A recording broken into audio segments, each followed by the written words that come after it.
All right, let's talk about what we see. All right, now somebody mentioned to me in the hall that there's so much data rattling around. How do you know what to look at? Well, I'm going to pull out what I think are the most important elements. There are other things out there. There are things that people are worried about, but let's just hit the high level, and then if you wanted to drill into the detail, we'll do it in Q&A. Okay, the most dangerous words in economic forecasting and in investing are this time it's different, right? And have you noticed there's a whole wave of this time it's different that's washing over us that specifically is calling for a new normal growth rate, okay, a suboptimal growth rate. And the reason why we're not going to be able to grow like we used to grow back in the good old days is that the U.S. consumer is completely tapped out. They just don't have any more money. They can't spend any money. The whole globe is driven off the U.S. consumer, and therefore we're in this new normal funky growth rate. We're also not going to be able to grow because, frankly, the after effects of the financial crisis are just too big. It's just too much, and so we can't grow. And then, since all of the countries' economies have been impaired by this global crisis, we won't be able to grow because there is no, growth engine. Everybody is sputtering right now. And then we can't grow because the government will occupy way too much of the private sector, and that will keep us from growing. These are all reasons for the new normal, the this time it's different slow growth rate.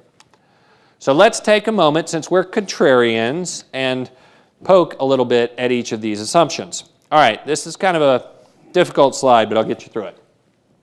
In the last 7 recessions, the GDP has fallen on average by about 2%. Now, what we've done is separate out the cyclical side of the economy with the non-cyclical side of the economy. So what you can see is that the more cyclical components contributed negative 2.5% to that number, or 140% of the decline. And those non-cyclical components are auto consumption, residential construction, equipment purchases, and the change in inventories. Those are very sensitive to economic cycles. Excuse me. Let's talk about the most recent recession. It was a doozy, top to bottom, down about 4%. History did play out again. So the less cyclical components actually added to GDP. Yes, the consumer tailed off a little bit, but you can see we more than offset that with an increase in net exports and with contributions from the government. The reason for the decline really was on the cyclical side of the ledger. As you can see, 102% of the decline. Auto consumption, residential construction, equipment purchases, and the change in inventories. Now let's look at the last 7 recoveries. As you can see, yes, the consumers played a supporting role. Of the 5% on average coming out of recession, we've had 2.4% contributed from the consumer.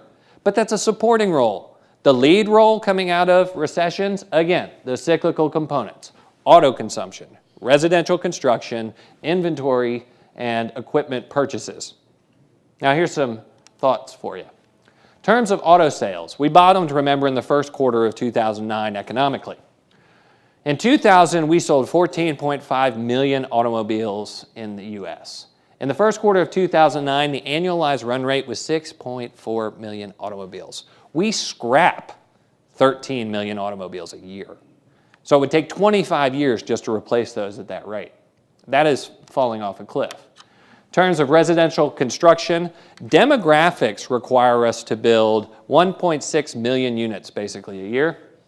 The annualized run rate in the first quarter of 2009, 488,000 units. Well short of our natural run rate, falling off a cliff.